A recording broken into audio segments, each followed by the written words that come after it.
Videos देखने के लिए सब्सक्राइब करें जनसत्ता.com, बेल आइकन दबाकर पाएं लेटेस्ट नोटिफिकेशंस। नमस्कार, मैं हूं अंशिका और आप देख रहे हैं जनसत्ता.com। साल 2014 में सत्ता में आने के बाद प्रधानमंत्री नरेंद्र मोदी पर आलोचक अक्सर आरोप लगाते रहते हैं कि पीएम मोदी ने 5 साल में सिर्फ और सिर्फ विदेशी दौरे ही किए हैं। वहीं बीजेपी इस बात पर तर्क देती है कि पीएम मोदी के अंतर्राष्ट्रीय दौरों ने न केवल एशिया में बल्कि दुनिया में भारत का कद ऊंचा किया है। ऐसे में सवाल उठना लाजमी है कि पीएम मोदी के विदेशी दौरों से देश को आखिर क्या हासिल हुआ। आइए जानते हैं कि पीएम मोदी के विदेश दौरों से भारत को क्या कुछ फायदा हुआ है।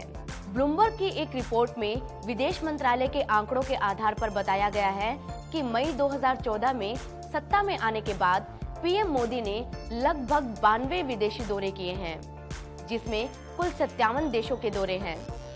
आंकड़ों में ये भी बताया गया है कि नरेंद्र मोदी ने अपने कार्यकाल में पूर्व पीएम मनमोहन सिंह की तुलना में लगभग 3 गुना ज्यादा विदेशी दौरे किए हैं। पीएम मोदी ने इन दौरों के जरिए वैश्विक स्तर पर भारत की छवि निवेश के बड़े हब और उभरती वैश्विक शक्ति के रूप में पेश करने की कोशिश की है। उन्होंने बीते साल चीन के वुहान में एक बैठक की थी, जिसमें नई दिल्ली और बीजिंग के बीच डोकलाम विवाद पर तनाव कम करने की कोशिश भी की थी। हालांकि कुछ दौरों से वास्तविक नतीजे नजर नहीं आए हैं, जैसे कि साल 2015 में अचानक पीएम का पाकिस्तान पहुंच जाना।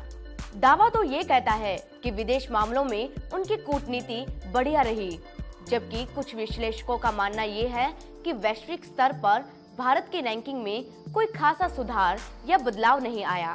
नरेंद्र मोदी इजराइल जाने वाले पहले भारतीय बने, साथ ही उन्होंने तेल अवीव से आधुनिक रक्षा और पानी से जुड़ी तकनीक के मामले में भी सहयोग की उम्मीद की। जापान के साथ मिलकर भारत गुजरात में बुलेट ट्रेन लाने की दिशा में काम कर रहा है। हालांकि भूमि अधिग्रहण की गति धीमी होने से सरकार को इसमें आलोचना का सामना करना पड़ा। वहीं साल 2016 में उन्होंने फ्रांस के साथ 36 राफेल विमानों की डील पर साइन किए थे। हालांकि इस डील पर सरकार पर नियमों का उल्लंघन करने का आरोप भी लगा, जिसे सरकार ने खारिज कर दिया। मोदी सरकार में भारत ने अमेरिका से पहली बार कच्चा तेल और लिक्विफाइड नेचुरल गैस खरीदी। दुनिया में तेल के सबसे बड़े निर्यातकों सऊदी अमेरिको, जो कि सऊदी अरब की एक तेल कंपनी है, को भारत की सबसे बड़ी तेल रिफाइनरी में निवेश करने के लिए राजी किया। मोटे तौर पर मोदी ने खाड़ी देशों के साथ अच्छे संबंध स्थापित करने की कोशिश की और साथ ही उन्होंने ईरान को भी साधा।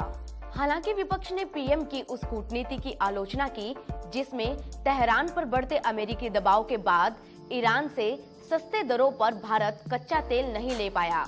मोदी काल में पिछले 5 सालों के मुकाबले लगभग 50% ज्यादा फॉरेन डायरेक्ट इन्वेस्टमेंट यानी कि एफडीआई आया है।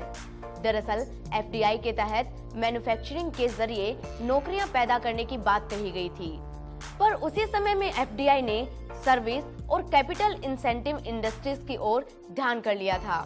पीएम ने इन दौरों में कई बार जापान के शिंजो आबे और रूस के व्लादिमीर पुतिन से भेंट की। ये उन देशों के राष्ट्राध्यक्ष हैं जिनसे भारत को औद्योगिक निवेश और रक्षा तकनीक में सबसे ज्यादा सहयोग मिला है। पीएम मोदी के विदेश दौरों का मिला जुला असर रहा है। ऐसे में इन्हें एकदम व्यर्थ कह देना भी सही नहीं होगा। बहरहाल देखना ये है कि 23 मई को आने वाले नतीजों के बाद देश का नया पीएम कौन बनता है और वो कितने विदेश दौरे करता है। ये वीडियो अगर आपको पसंद आया हो तो हमारे चैनल को सब्सक्राइब कर लें और बने रहिए जनसत्ता.com के साथ।